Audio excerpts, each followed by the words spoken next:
there, Husky Pups. I hope everybody is doing well.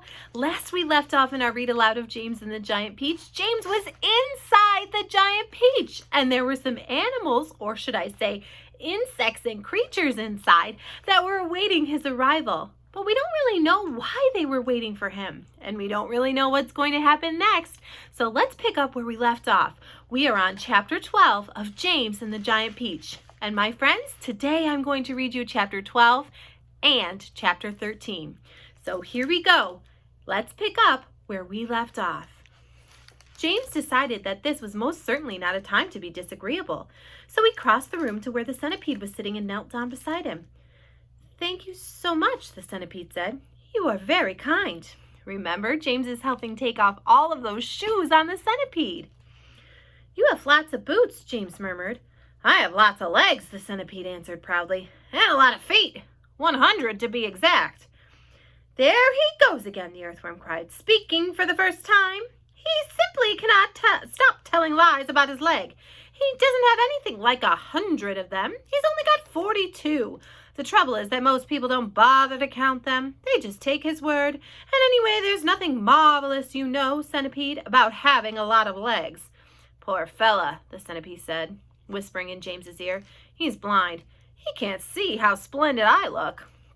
In my opinion," the earthworm said, "the really marvelous thing is to have no legs at all and to be able to walk just the same." "You call that walking?" cried the centipede. "You're a slitherer. That's all you are. You just slither along." "I glide," said the earthworm primly. "You are a slimy beast," answered the centipede. "I am not a slimy beast," the earthworm said. "I'm a useful and much-loved creature.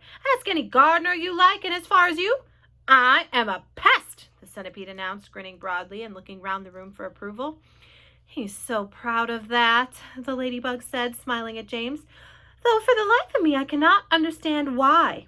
"I am the only pest in this room," cried the centipede, still grinning away, "unless you count old green grasshopper over there, but he is long past it now. He's too old to be a pest any more."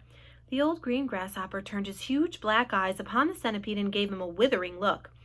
"Young fellow," he said, speaking in a deep, slow, and scornful voice, "I have never been a pest in my life. I am a musician." "Hear, hear," said the ladybug. "James," the centipede said. "Your name is James, isn't it?" "Yes."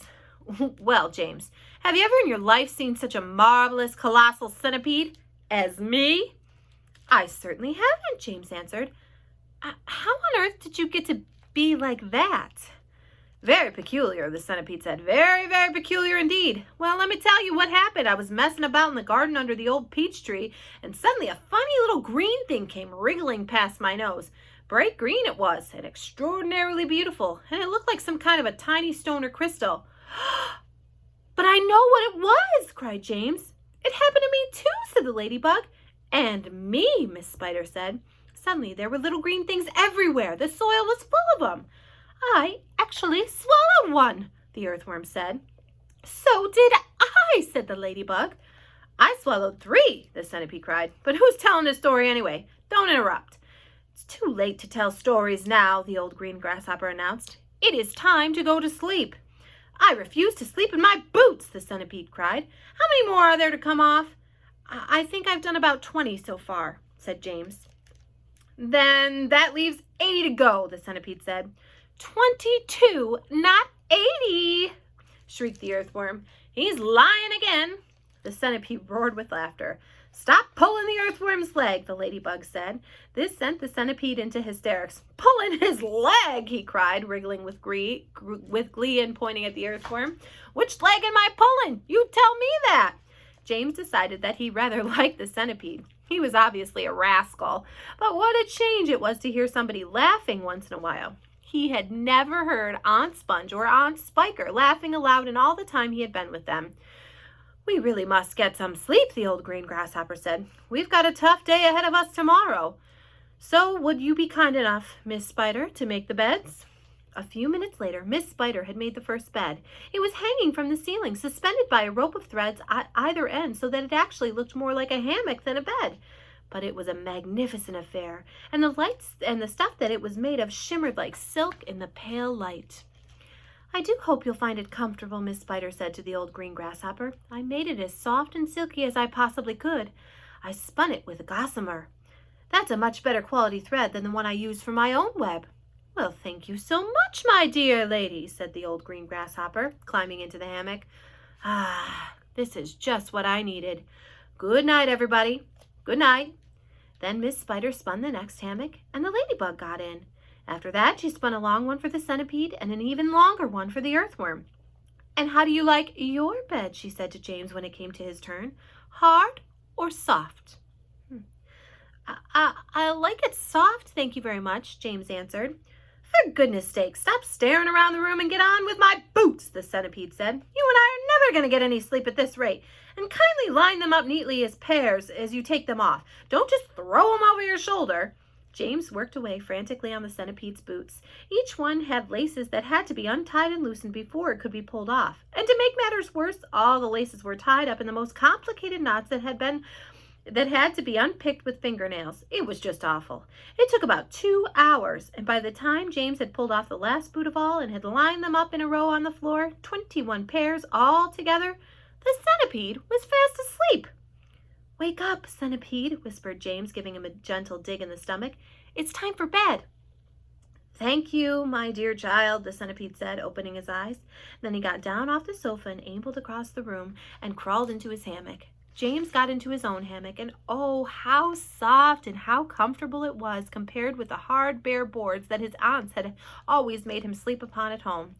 "Lights out," said the centipede drowsily. Nothing happened.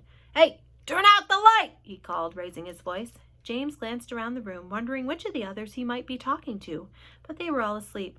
The old green grasshopper was snoring loudly through his nose. The ladybug was making whistling noises as she breathed, and the earthworm was coiled up like a spring at one end of his hammock, wheezing and blowing through his open mouth. As for Miss Spider, she had made a lovely web for herself across one corner of the room, and James could see her crouching right in the very center of it, mumbling softly in her dreams. "I said turn out the light," shouted the centipede angrily. "Are you talking to me?" James asked him. "Of course I'm not talking to you," the centipede answered. "That crazy glowworm has gone to sleep with her light on." For the first time since entering the room, James glanced up at the ceiling, and there he saw a most extraordinary sight. Something that looked like a gigantic fly without wings. It was at least 3 feet long, was standing upside down upon its 6 legs in the middle of the ceiling, and the tail end of this creature seemed to be literally on fire. A brilliant greenish light as bright as the brightest electric bulb was shining out of its tail and lighting up the whole room. "Is that a glowworm?" asked James, staring at the light. "It doesn't look like a worm of any sort to me." "Of course it's a glowworm," the centipede answered.